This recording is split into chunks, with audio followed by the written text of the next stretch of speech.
What if the fate of a nation could be sealed in the shadows of a foreign army while the world's eyes were fixed elsewhere? On the 17th of September 1939, the eastern horizon of Poland darkened as the Soviet Union launched a calculated invasion, advancing into territories already reeling from the shock of the German assault that had begun just over 2 weeks prior. The swift entry of Soviet forces was not a spontaneous act of war, but a predetermined stroke, shaped by secret agreements between two colossal powers, each seeking to redraw the map of Europe to their advantage. This eastern takeover, executed with precision, transformed Poland from a sovereign state into a divided land, a tragic chessboard where human lives and cities were mere pawns. As the Red Army crossed the border, its tanks and mechanized infantry moved through towns and villages that only days earlier had been under Polish administration.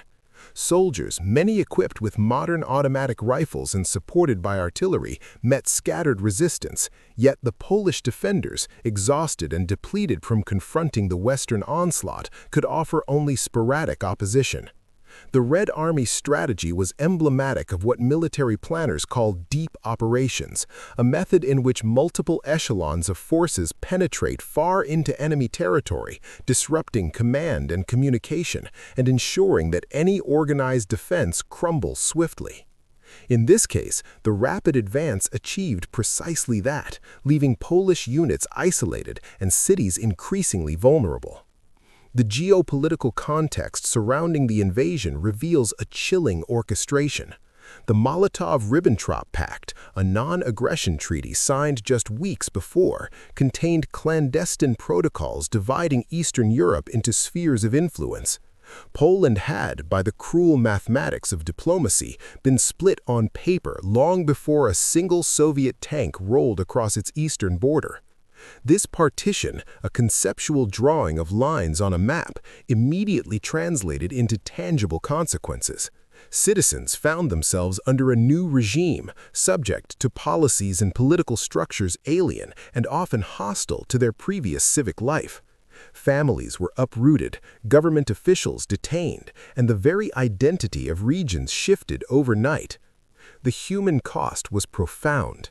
Soviet troops, following orders and the doctrinal principles of securing territory, moved into villages where the echoes of daily life, marketplace chatter, church bells, and the rhythm of agriculture were abruptly silenced or redirected under the weight of occupation.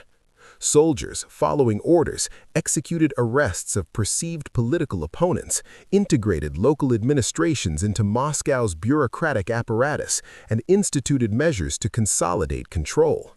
The cultural and social upheaval was immediate.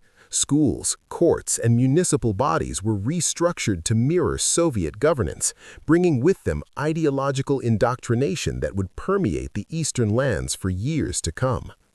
Militarily, the invasion demonstrated the strategic use of numerical superiority and coordinated timing. The Red Army's entry was synchronized to exploit Poland's preoccupation with German forces to the west, ensuring minimal resistance and maximum territorial acquisition. The concept of exploiting a second front where a defender is engaged elsewhere exemplifies a classical military principle, yet its implementation in Poland was both swift and merciless. By evening of the first day, towns were occupied, railways secured, and communication lines disrupted, leaving Polish command unable to coordinate countermeasures effectively. The speed of these maneuvers underscores the brutal efficiency of Soviet military planning and the vulnerability of nations caught between two formidable powers. Equally significant was the psychological impact on the Polish populace. The sudden appearance of a new army in familiar landscapes induced fear, uncertainty, and a profound sense of betrayal, as international assurances of security had proven hollow. Reports of Soviet officers inspecting local governments, requisitioning supplies, and enforcing new laws circulated rapidly, reinforcing the notion that Poland's sovereignty had been decisively fractured. The Eastern takeover was thus not merely a physical conquest, but a psychological one, reshaping the perception of power and helplessness among civilians. By the conclusion of September, large swaths of eastern Poland were firmly under Soviet control, while coordination between German and Soviet authorities ensured that the borders delineated in the secret protocols were respected. The long-term ramifications were staggering.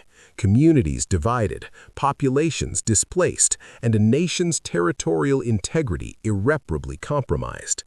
This dual invasion, German from the west and Soviet from the east, initiated a dark chapter where Poland would endure occupation, repression, and the reconfiguration of its lands along the designs of foreign powers.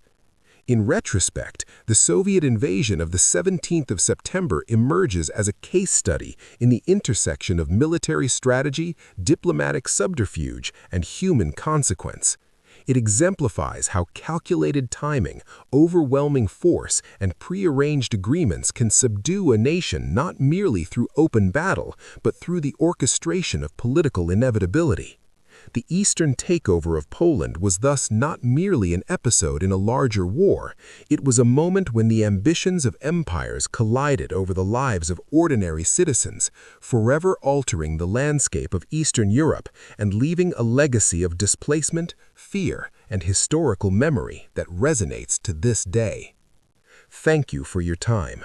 Please like and subscribe to the channel to support us.